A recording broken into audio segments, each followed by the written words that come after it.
understand your reasoning that they are the best team record-wise, and many people would say eye test, despite everything that they've dealt with. Chiefs have the better thing. I don't think anybody has said they've been the best team in football this year. But I will say this. I ask you this question. Okay.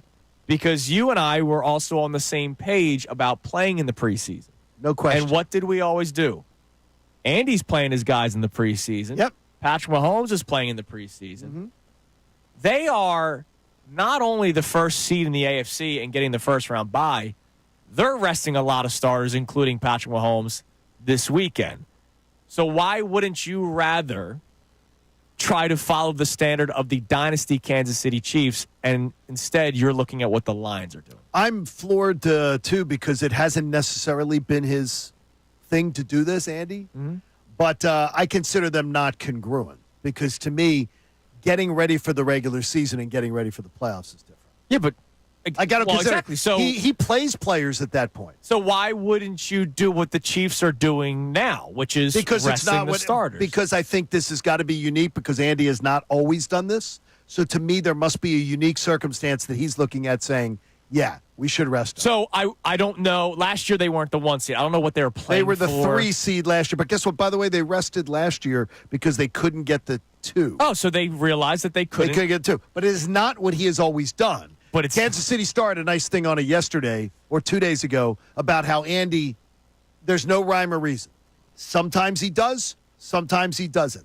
And you can't make it congruent unless there was, if Patrick Mahomes had the all-time passing record in his lap right now going into week 17, he'd be playing. But then why is the Lions argument congruent? Because they chose to play they didn't take rest when but they're not playing for any records. No, but they could meaningless game. They went for it. Meaningless game for the Chiefs. They're not going for it. Meaningless game for the Lions. They did go for it. I would rather try to emulate myself based off of the Chiefs. The Week 16 game and Week 17 game is different also. That is, they had a chance to say, their leadership council literally said, we're playing. Okay. Coach, we're playing. We want to play. Yes, we're the most banged up team. Well, wait. We want to play. Hang on. The Chiefs are doing it in the same week as the Eagles. Chiefs, by the way, 2-time Super Bowl champions. And the going Chiefs for a third. And two, for your point, Chiefs are doing it with a week. Another week after. With a bye, too. The Lions did it in a different week. They did. By the way, the Lions did it in Week 18 last year, and their starting tight end, Sam Laporta, got hurt and was unavailable for part of the postseason by playing in a meaningless Week 18. So I don't understand why the Lions example is more relevant than the Chiefs. Because what I'm asking is that the coach and the team have a different mentality.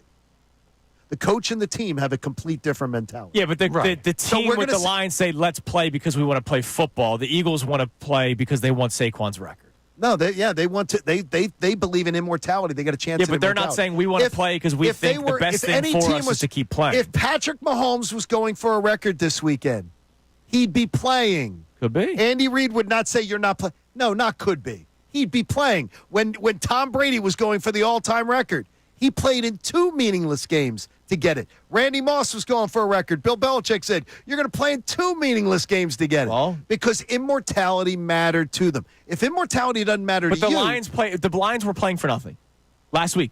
To your point, the Lions were playing for nothing. They were playing for nothing. So I'm trying not to say forget the record, but forget the record for a second. Okay.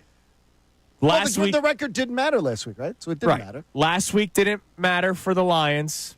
And they played. This week doesn't matter for the Chiefs. They didn't play. What I'm saying is I would rather emulate myself based off of the dynasty that is the Kansas City Chiefs. But if you go by the dynasty, as I point out to you, that has not been the way that Andy Reid has always done it. Back-to-back years now. Now, if Andy Reid has always done that, that's different. And we're saying Kansas City Andy Reid, not Philadelphia Andy Reid. No, Andy Reid they said there's no rhyme or reason to what he does. But I think he thinks this year they've been scraping by. Fine, I'll do this. Whatever Andy decides the week of, I'm following what he said. Whatever. If Andy said, you know what, I'm playing everybody, then let's go for Saquon's record. Can I just say something to the fan base real quick? I just don't understand this.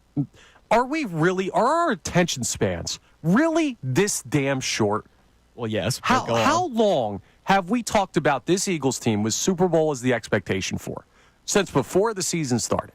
Like, That was a conversation. We had them at, 12, 13 wins? Yeah. As far as the predicted record, we knew that they were a Super Bowl caliber team based on the roster. This is the new flashy thing in front of you. No, I got you. So how in the world, in the city of Philadelphia, where Super Bowls are the end-all, be-all, we just get this random record that previous to this season, nobody in this city had ever even considered. We've been chasing a Super Bowl since everybody in this city's been alive. All right? And I know you got one in 17. We want more. They deserve more. You should have had more by this point.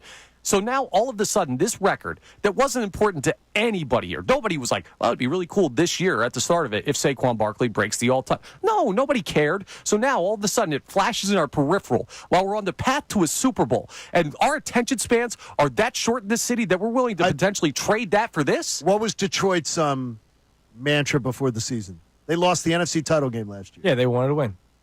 Their whole thing is winning the Super Bowl. Okay. So they totally have a contrary point of view from their leadership council, from their head coach. But I think what Connor's also addressing I get what you're saying, are the people, and now that we've heard national people say it, but there are Eagles fans that are straight up saying, well, now you better win the Super Bowl. Well, that's Isn't ridiculous. that always?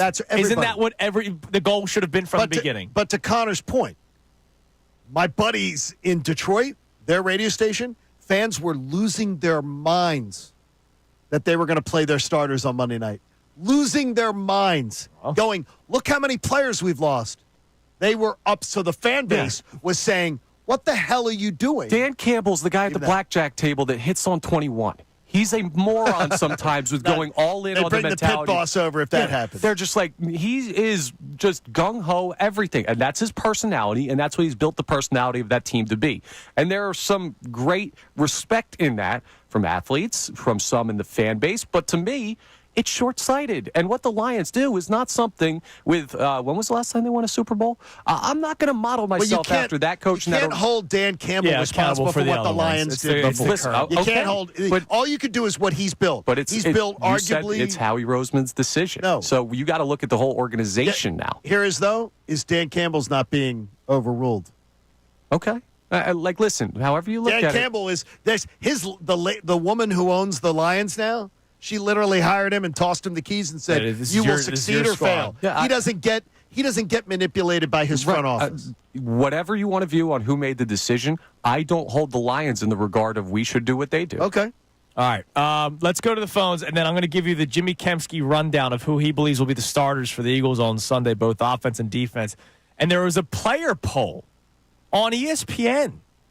Thank you so much for checking out our content on the 97.5 The Fanatic YouTube channel. Hope you enjoyed the video. And remember, you can always be checking the playlist. There may be something you missed from one of our shows during the day that you want to go back and check out. So every time you like a video, like it, subscribe to the channel, and you'll have that great content coming to you every single day. You're greatly appreciated.